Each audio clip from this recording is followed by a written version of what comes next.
Hey, John. Hi, Fred. For those of you who are watching, this is the second in a series of video interviews that we're doing. I'm John Ames. I'm the editor of Fred's website, Awakening Clarity Now, and also his books, most notably for him, one that I didn't edit, which is the Book of Undoing. It's had a lot of impact for people. And since I've done some interviewing in my work as a writer, we thought it might be interesting to put these videos up with me asking things of Fred that might pop into the minds of people who see him and wonder about him. So, Fred, last time we were on screen together, you described your moment of awakening, and you did the best you could with it because it's a non-rational experience, or it's an experience that doesn't translate into words very well. And if I can just summarize it, before you had your major awakening experience, you felt yourself to be a very small person on a big planet in an even bigger universe, and you had a private consciousness that did not connect with other people's in any way, and you were more or less a victim of circumstance and so forth. And after you had your awakening experience, you felt that you shared a kind of group consciousness with all things, actually. And you described the experience as being self-confirming.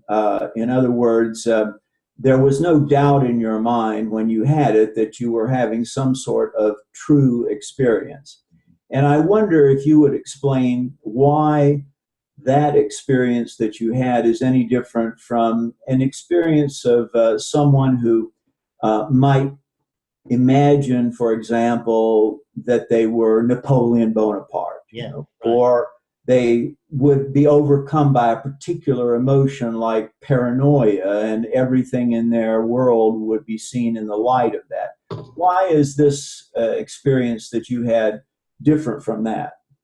The way that I will sometimes, I'm going to give you an example, and then I'm going to make a statement first, which is that one of the things that I use for when I talk to people is that most of us are in the spiritual search to begin with because we always had a sense that there's more to this than meets the eye. There's just something more going on here than what we can see, feel, hear, touch, than the sense-driven universe. And when awakening occurs, and it's not just my awakening, it's anybody's awakening, is when awakening occurs, there is the sudden knowing that, yes, and this is it.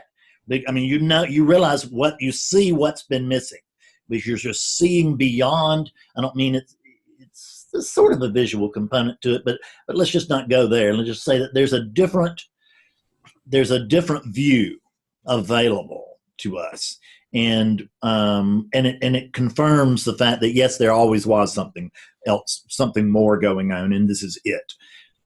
The other thing that I will say is the way that you know this so surely is that, for instance, we can say that someone comes to me and their name is Bob Smith. And I'll add, actually, this happened this week with a woman. And she was absolutely convinced that she was Susan Smith and that was her body. And I asked her if she was willing to unknow that because I had a completely different view.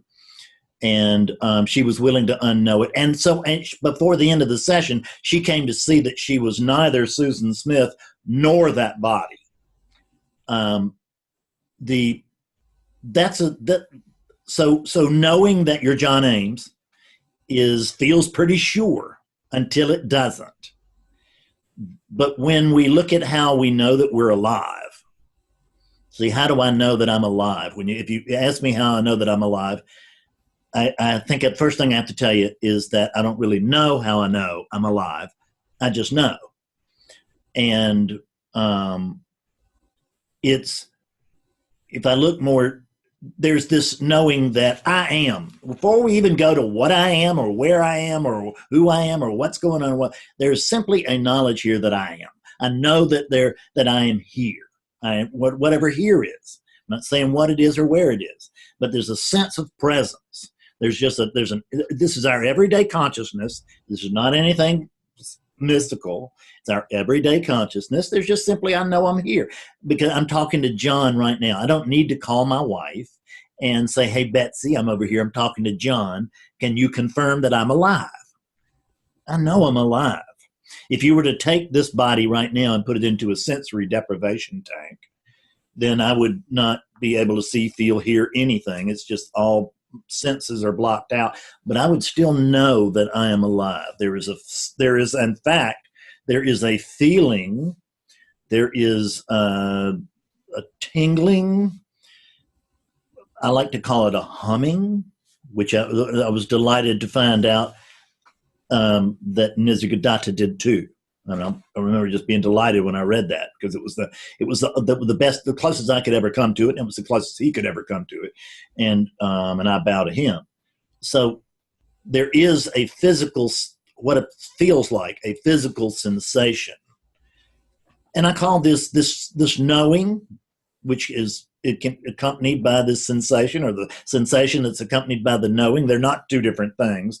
They're two aspects of the same thing. I call that the sense of being.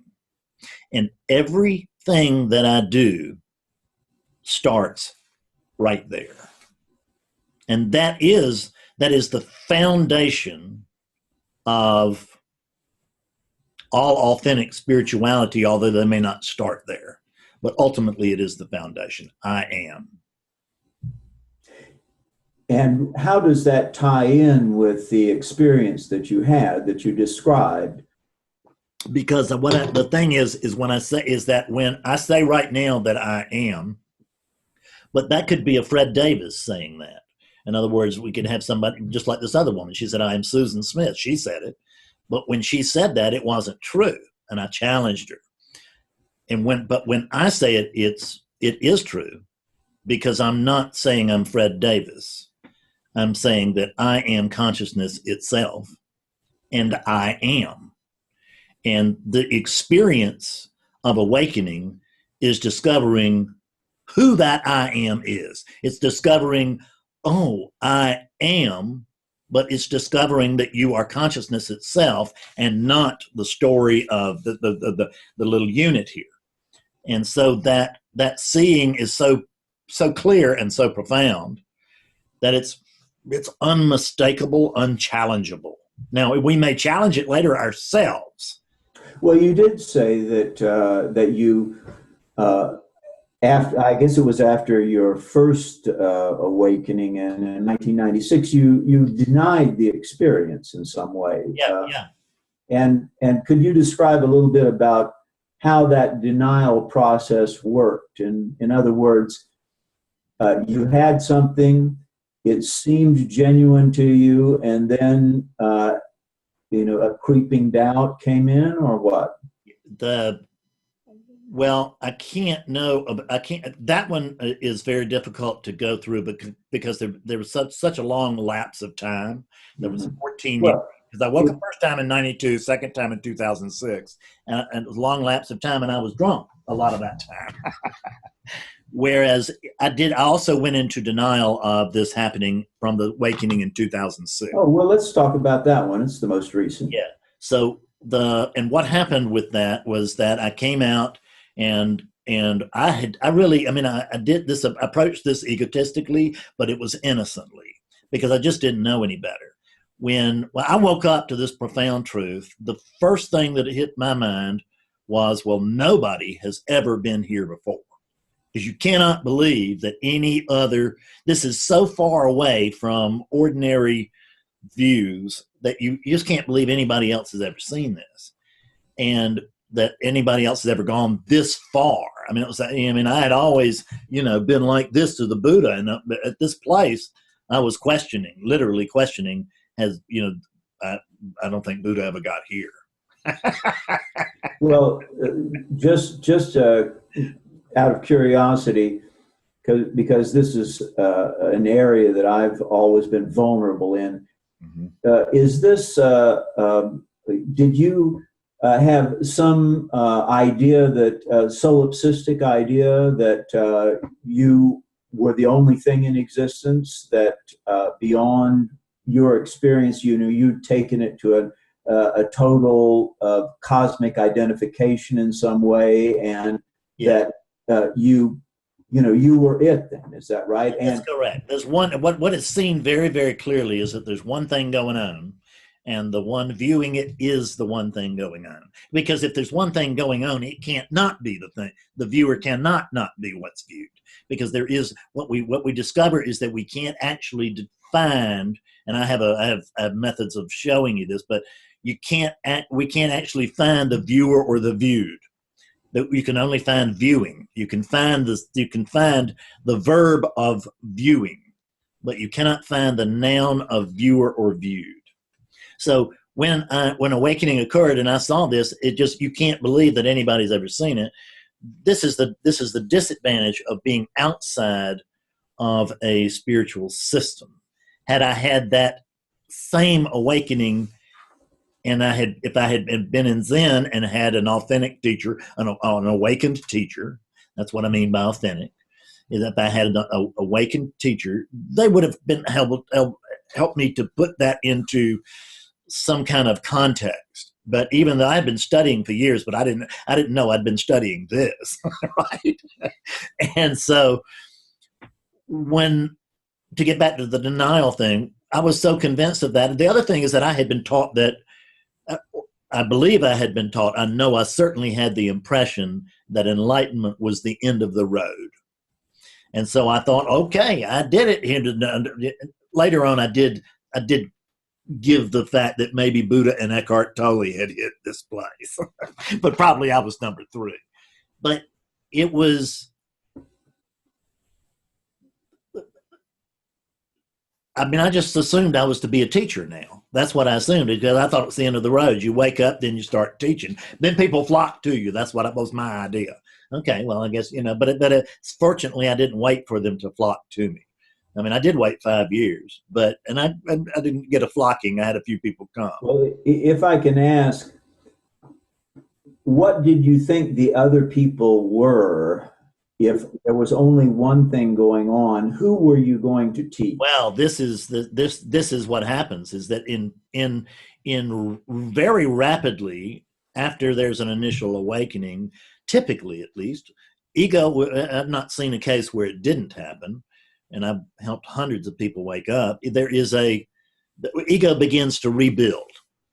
And so, in other words, this is where the denial came from, was that there was the sense that Fred Davis,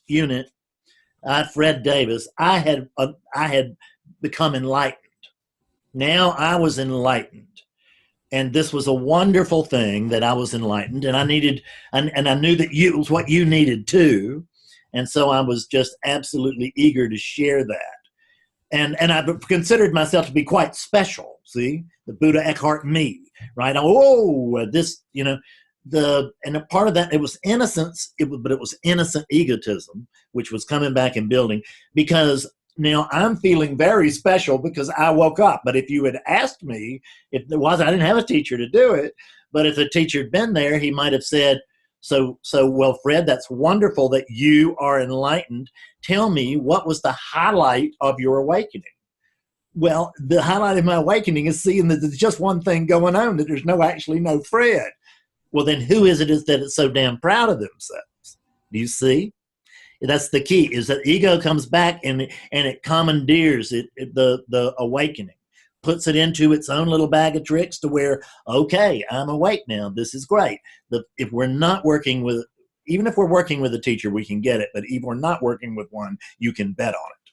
So with that, I went out and tried to proselytize, because the special, in that way, I was reasonably interested in other people waking up, but mostly my interest, it's so amazing, but my big interest was that you see that I was awake, so that you could see that I was even more special than I used to be.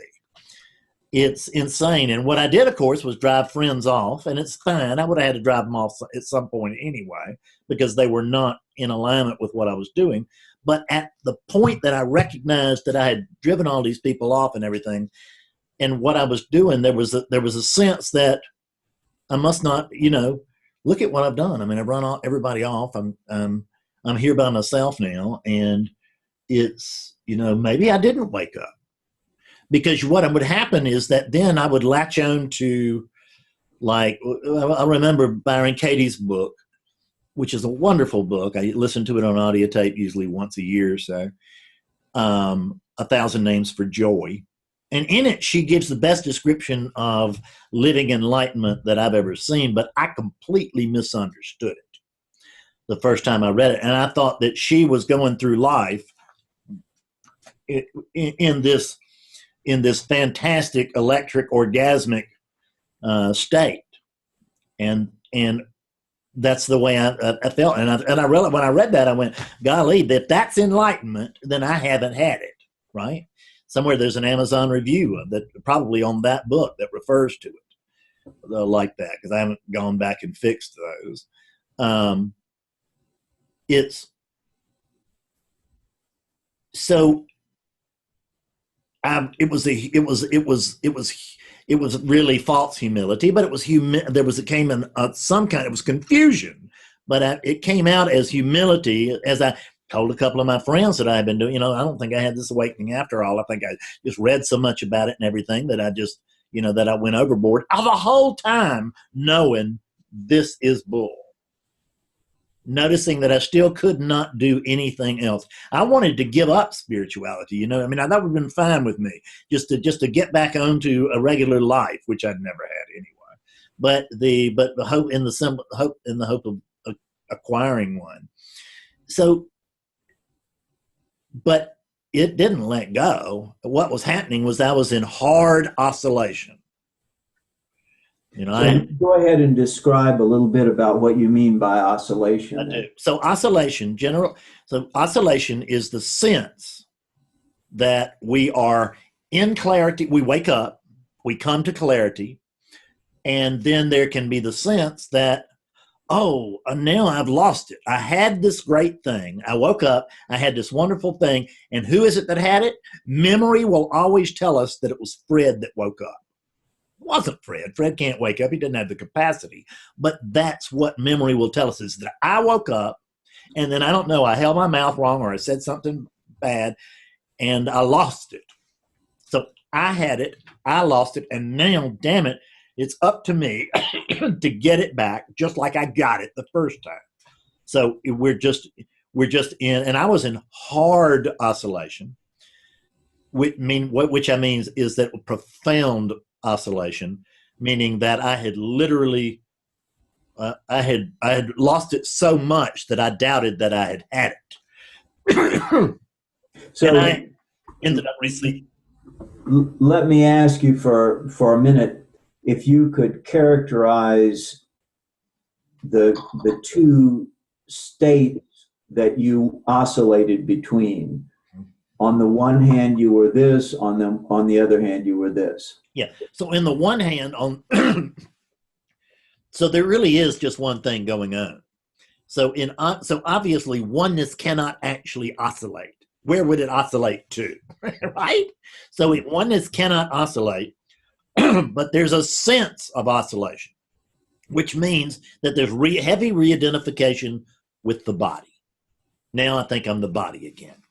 And I think I'm the body again. And that experience can run from feeling very special to feeling incredibly miserable because I had something and now lost it. So it's the sense that I'm back to being Fred instead of, and Fred has lost something. The mind would love to hold awakening. This is what gets us out of the state of awakeness, is that the mind is always trying to grasp it, and it wants to contain awakening. It wants to hold awakening, but the mind cannot hold awakening. The mind can only behold awakening. There's your key. So when identified as the vastness, everything was great. When identified as the little man, everything was crummy. But I was moving between those two. But guess what? I mean, there's no one to move between those two. There's just confusion. There's a view that there's a sense of moving between the two. In fact, there's only just one thing going on. Even when it's the vastness, it's totally confused. It may be pleasant, but it's totally confused. It's not living, the oneness is not living the truth of its true nature. Even then, we get a lot of teachings that come from that place, and I understand why they come from that place. That's the same kind of thing I'd have been teaching in 2006, and I think and I may have taught this earlier on. I can't know, but I don't think I was ever.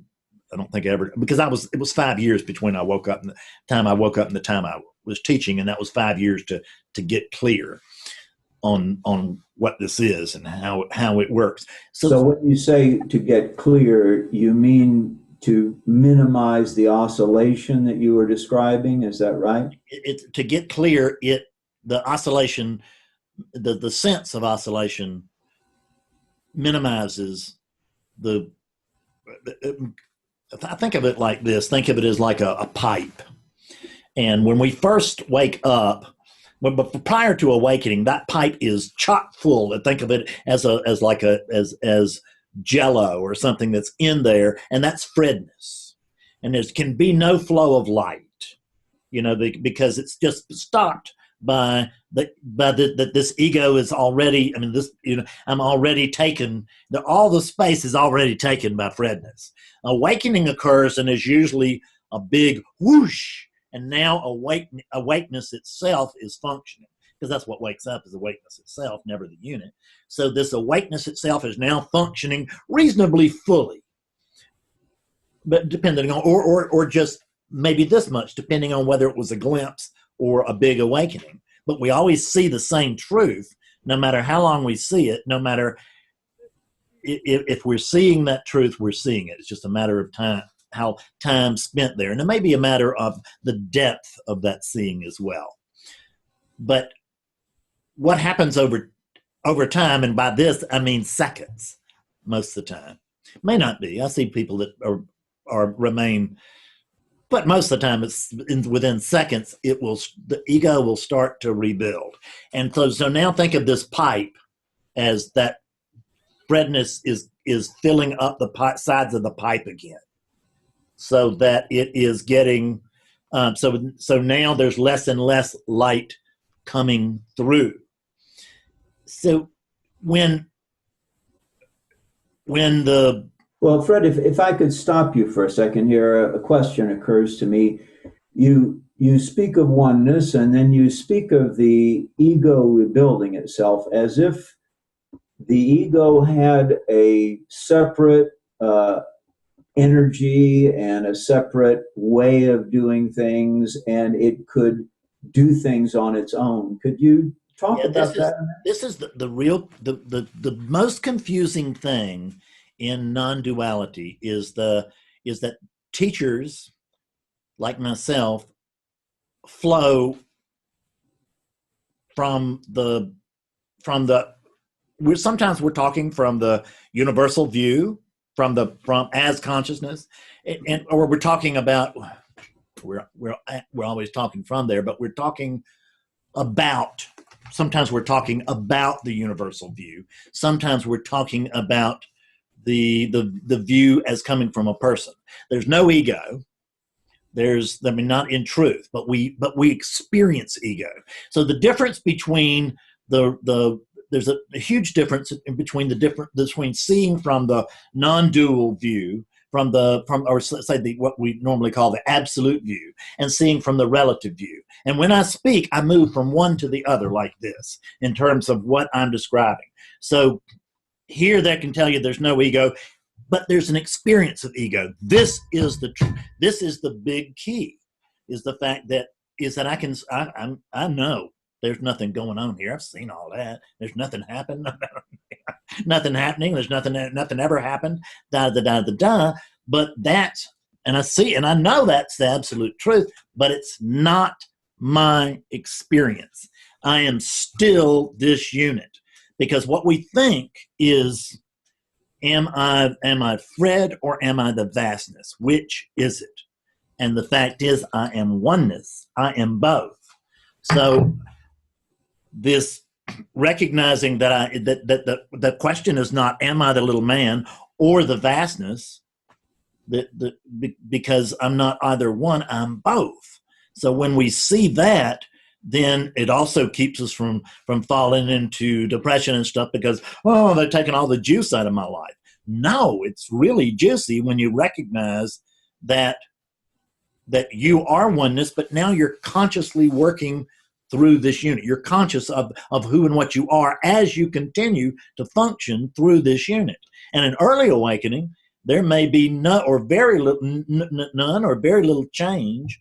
Probably just, it's better to say very little, but change in what the unit itself continues to do. In other words, it's awakeness that wakes up, not these patterns. These patterns continue to operate at roughly the same, doing roughly the same thing they were doing prior to awakeness having awoken to itself, because it takes time for awakeness to colonize a unit. Awakeness itself certainly doesn't live in space and time. It's outside of space and time. Space and time occur in or on it. But the unit that it's expressing through is right in the middle of space and time. It's invented, so it's part of space and time. As a result of that, the experience is that it takes time, of which time doesn't exist. I know that. But the experience is that it takes time to clear. It takes time for awakeness to colonize this unit. So this unit will be, so in post-awakening, I was damn near as unskillful as I was in awakening. Did you ever consider going back to the drinking, for example, at that point? No? No, that had been seen through. That had been seen through several years before. So it wasn't that pattern, but as far as my actions were yet skilled, where my actions were still primarily selfish, because my living experience, my living experience was that, oh, there's only one thing. I almost had to remind myself, I'm awake. Oh, that's right. So to manually shift myself into that view, if you will, allow that view to take me, but it's really more of a manual shifting into that point of view. But but the unit wasn't seeing any of that. The unit was like any other center of the universe, which is the unit sees how the unit has a story about how things should be going. I do not have a story. I, consciousness, as I speak to you now, do not have a story about what should be happening. So if I interrupt you, it doesn't bother you then, right? It may not. It may fall out of preferences. May not fall within the unit's preferences, but it doesn't bother me. We get on. I get in Skype meetings with people, and at the very most critical time in an awakening session, yesterday it happened, or the day before, my cat started crying. I mean, I'm right at this place. I know that I'm seconds away from this person being able to see things more clearly. The most vital part. And the cat starts crying, and because the dog's after it. So now I got a little cat fight over here just to the right of my desk. I was able to shift it because the other person's over there, with their eyes closed in a visualization. But I was able to shift it so that it stopped. But it was not a sense that this shouldn't be happening. I've been at the most critical point, the very second of the most critical point, and had Skype die. But there's not a sense. The unit's not tickled about that. It's not my preferences, but the difference being is that I'm not married to the unit's preferences. Well, when you feel the unit's preferences, what is that sensation like from someone who has sort of divested himself of a lot of the characteristics of Fred, as you would say, or whatever. I Are noticed. you on a kind of a mezzanine between the cosmic identification and the individual identification, or how could you characterize? It's because it's simultaneous. That's the reason it's non-dual. Is that the mind wants to know, is it this way or this way, this way or this way? It's because it's an either-or machine.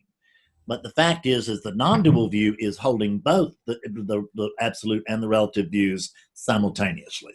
So the way that I experience most of my personality's unskillfulness now, which, I mean, there was just an abundance of it.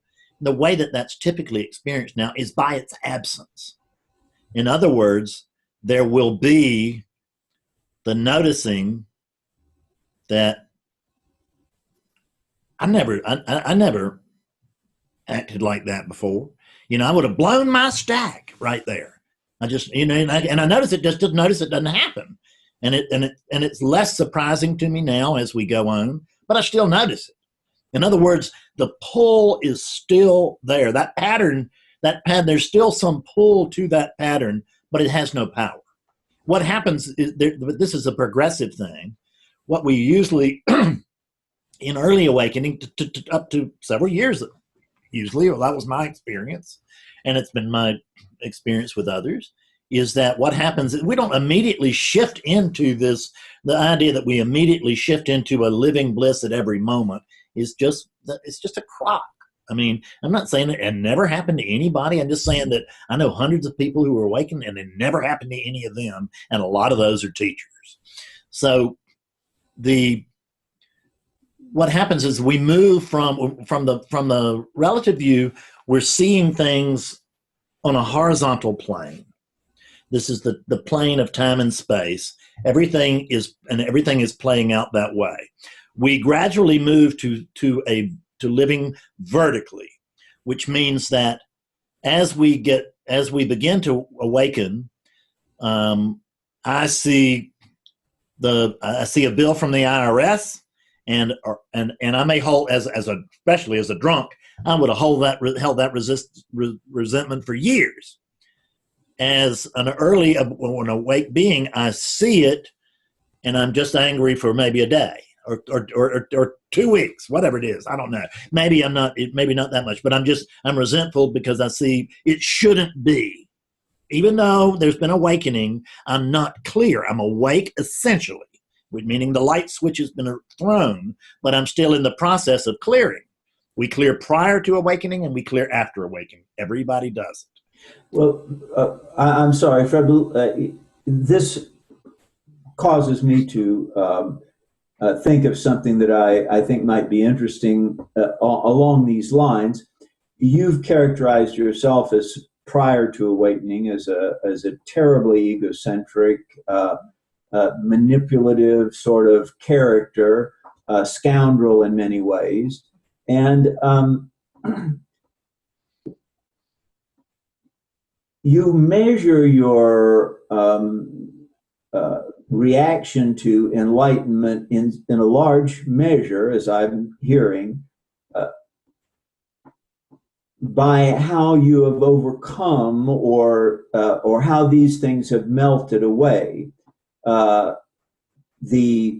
The road rage, for example, and so on.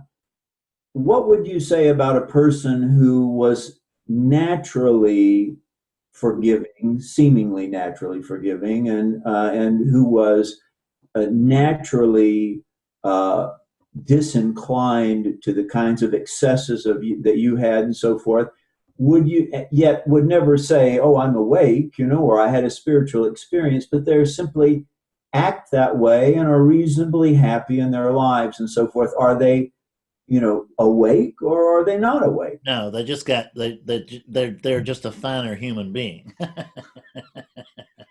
They're a finer human being than I was. There's this, and they're not going to have. They simply don't have the best word for it is that I can think of is karma. Is that they have come here with a light karmic load. and I got here with a mountainous karmic load, and but there was still the pull to awaken. But I mean, I would see. I mean, it is unbelievable to me. If I were like it, I would not have wanted to be my teacher. I would have told you, well, you ain't. You know what I mean? The likelihood of you waking up is pretty low, pal, because you don't even see how you can get from there to here. But that's the miracle of this thing, is that it actually, heavy karma has to be, we have to clear through it. We have to get through it. In other words, all this confusion, all these unskillful patterns, but it can be done, and you can get large bits of that worked away with subsequent awakenings. With just, I don't know how else to put it, but they're not awakenings, because you don't awaken more, you don't awaken later. Subsequent clearings. There's the word. Where you have, because we're clearing all the time, but certainly we have the days where there's the insights where many things fall together at the same time. And when that's done, these patterns are seen to be unskillful. And you can't drop a pattern has to drop you. And once it's been deemed that this is really unbeneficial to the unit, that pattern will drop. It's in my mind, I don't know this, but in my mind, it's just a process of essentially of DNA.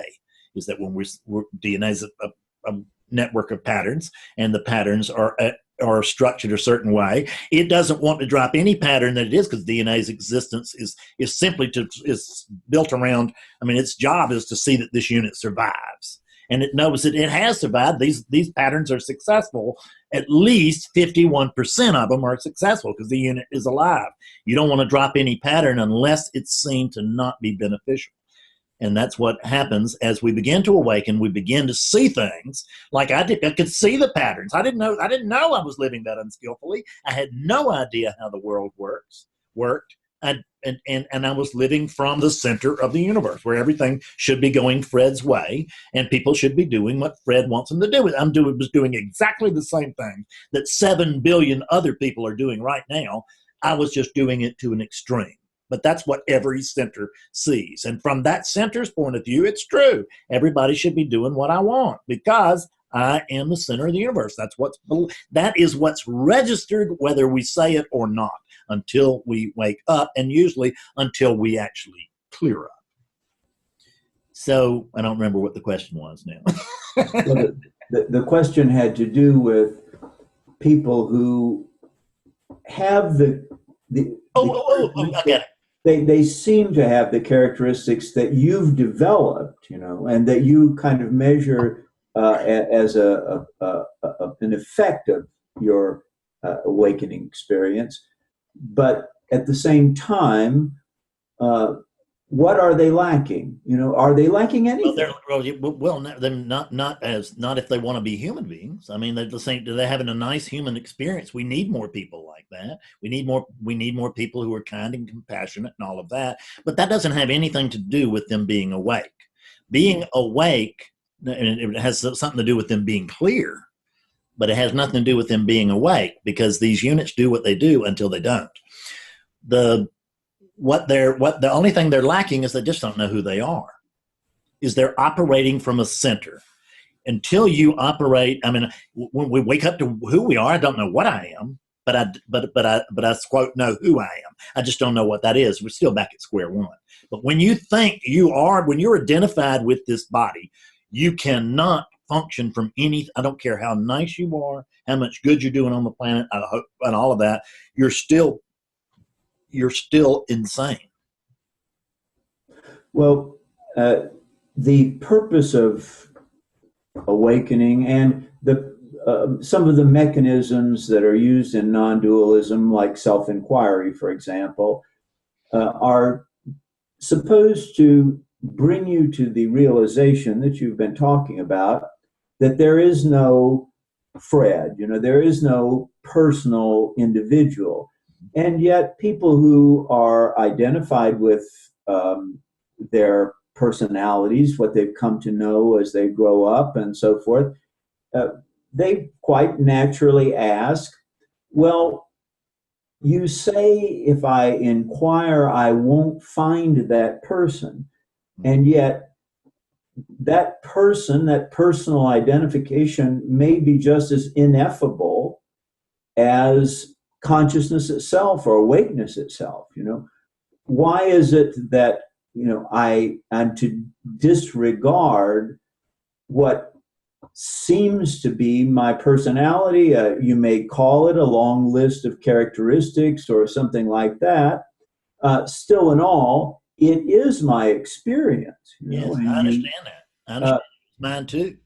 so um, uh, how how is it that that particular perspective will be disregarded, and this other perspective will be? Now, I know that you're getting to the point where you feel that both perspectives are absolutely necessary, but not the identification part. No, Yeah, that's it. so I know I'm Fred, but or no, not Fred, but I know I'm this unit. I know that I'm Fredness in the sense that there are certain identifiable patterns here. But I don't, but I'm not I'm only so concerned about Fred's life because I know it. I know it for what it is. But with that question, the really just to point this out is that it seems like that the content of that question is what needs to be answered. Okay. But and I'm not saying you're doing this, I'm just saying it's the context of that question, which you're asking for the sake of this. But it's the answer to that question is the content of that question is really irrelevant. The question, the answer to that question is, in the end, it's irrelevant. You know what's important about that question? Who's asking it? Because see, what's happening is that I'm already identifying as a separate me, so I got a false position. And I'm saying, how can you show me that my position isn't the proper position? And then we send you to non-dual sessions for the next 30 years, and usually you're never going to understand that. I mean, let's face it, the majority of people don't. That doesn't wait. That's not the way it has to be. That's the way it's been. The way what I see as the future, which is a rational non-dualism, a rational spirituality, a rational mysticism, is that we're so dismissive of the mind, and because we come back. And what I've discovered is that we use the mind to go beyond the mind. But and rather than answering that question, I'm going to ask you, go back, see if you can find an owner to that question. Can you find the one who wants to know that? And if you can't, let's just notice that. We don't. Well, let's go a little more deeply into that then. When you say, can I find an owner, or can someone who asks such a question find an owner? What is the procedure by which someone, looks for the owner of that question? It's intuitive. You simply look to see if you can find what I call box top Fred, which is the reason I call it box top Fred is that if you and I go to the store today and we buy a jigsaw puzzle box or jigsaw puzzle, then in that box there might be 500 or 1,000 pieces. But on the front of that box, there is of every jigsaw puzzle I ever saw, there's a picture of the whole thing that we're supposed to put together. And that's what we're looking for. That's what I can see now that I look for 24 years as a seeker. Is I was looking for box top Fred, an entity or pseudo entity that I now call box top Fred. The sum total of what these pieces make up. What we discover in inquiry is that there is no box top thing. It's not that I have all of these attributes and everything. It's that there are only these attributes. So the one who says, can you wake me up? And the answer is no, because the ego is saying, the unit, the ego, whatever you want to call it, these are experienced as separate. They're not separate, but it's oneness identified with a unit. And it's asking, can you wake this unit up? And that's what everybody's trying to do. I did it, and every client I've ever had has been trying to do it. And you can't wake a unit up. It doesn't have the capacity to wake up. This is, it's an example I love to use. This is a Diet Coke unit. And there's this Diet Coke unit, and I can wake this Diet Coke unit up exactly as fast as I can wake up a John Ames unit. And it will be exactly as wise as a John Ames unit when I do it. In other words, it doesn't have the capacity to wake up. Neither does that unit. Neither does that the character. The character wants to wake up. It wants to wake. I know I did. I wanted to wake up. So and I was not very, I was still coming from a self-centered place. I wanted to wake up because I was in a lot of trouble. And I hope this might be a good tool. That awakening might be a good tool to get me out of the trouble. At least I thought it might be a tool to help me understand all of this better, and that was true. It did help me, but it did help me live with the view. When I say me, I'm now speaking as Fred the little unit, the Fred the little unit that was in all the trouble. See, because I believe there was a little Fred unit, and my experience was it was in a hell of a lot of trouble. And even now, I can tell you that there are good stories and bad stories, and that if the focal point here, I'd prefer it be a good story. There's good stories and bad stories. Good ones are better. The good ones are more fun, but they're not necessarily better. The best thing that ever happened to me was living in a park.